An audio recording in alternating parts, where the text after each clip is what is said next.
Guys, so, may nag-message naman sa akin ngayon.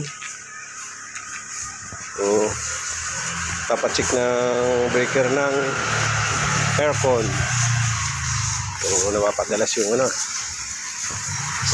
nagpapagwasake dito yan, no? Laging tungkol sa breaker ng aircon. So, pupuntahan ko ngayon. Alamin ko kung anong problema.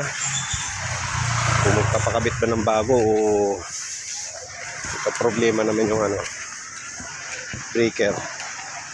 O nasunog o overload na naman. So, kadalasan kasi dito sa mga bahay dito sa amin. So, wala naman kasi talagang abang para sa mga aircon. Pag nagpapalagay sila ng aircon sa bahay nila, so kinukunik lang nila sa mga outlet, kaya katagalan doon nagkakaproblema yung linya, kaya saka yung breaker. So actually meron namang abang talaga na breaker para doon may space. Yung panel board yung problema, hindi nila nilalagyan ng breaker.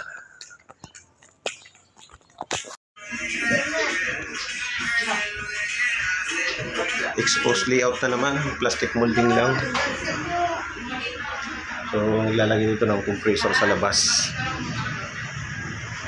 Ayan yung mag-i-install. So bigyan ko lang ng power supply, lilinyahan ko.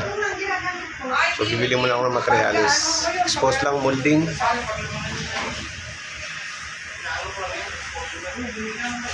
So yun, additional power supply pala.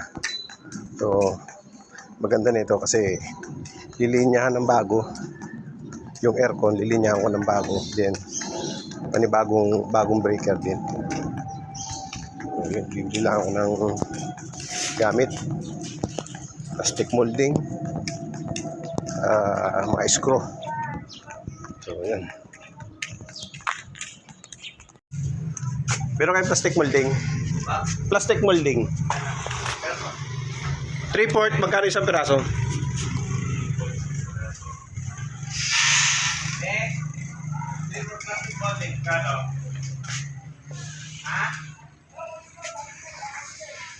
Kano daw? 28. Bigyan mo nga ang 7. 7 piraso. 7 piraso ba siya? 7. 98. So ito yung plastic molding. Medyo marami. Mahaba kasi yung lilinyahan. Tama.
Lagyan na rin ako ng breaker.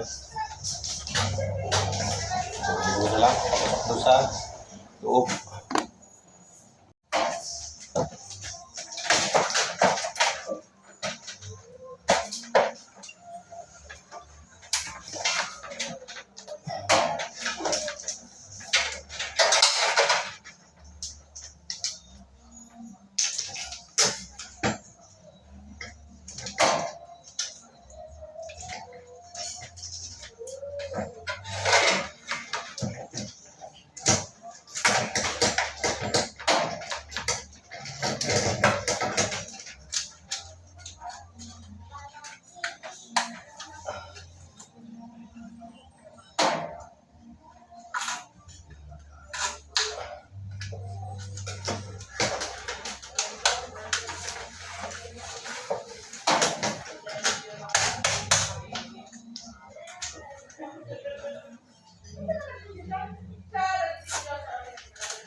So, ayan.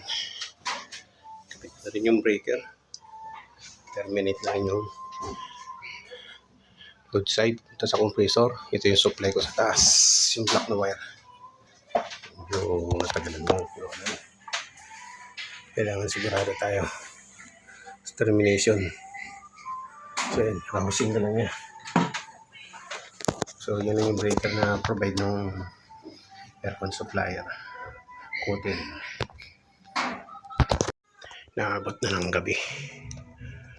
So, ayan.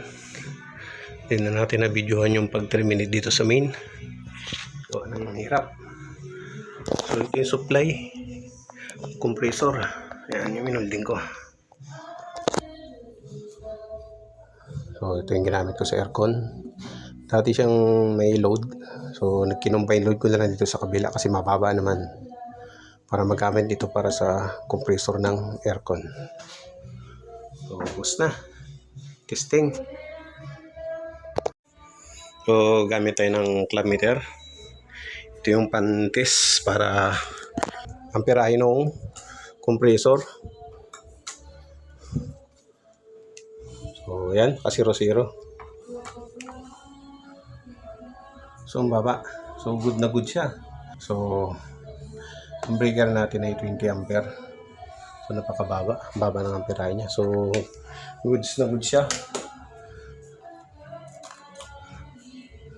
Kung nag-reading siya ng kahit mga 60, 70, so halos 75% na yun. So, napaka na yun. Mataas na yung amperahe niya. Yun na yung malaking chance na umiinit na yung breaker natin. Continuous na yung pag-init niya kasi mataas yung amperahe niya.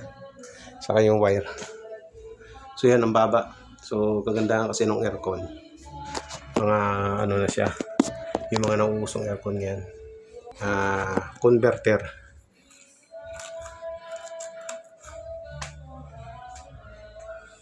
So, nakaka 5 minutes na.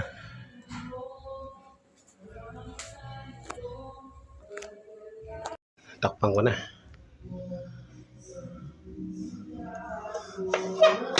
So, ito yung mga bagong breaker ngayon. Kalimitan na yan ang ginagamit sa mga bahay saka sa mga condominium.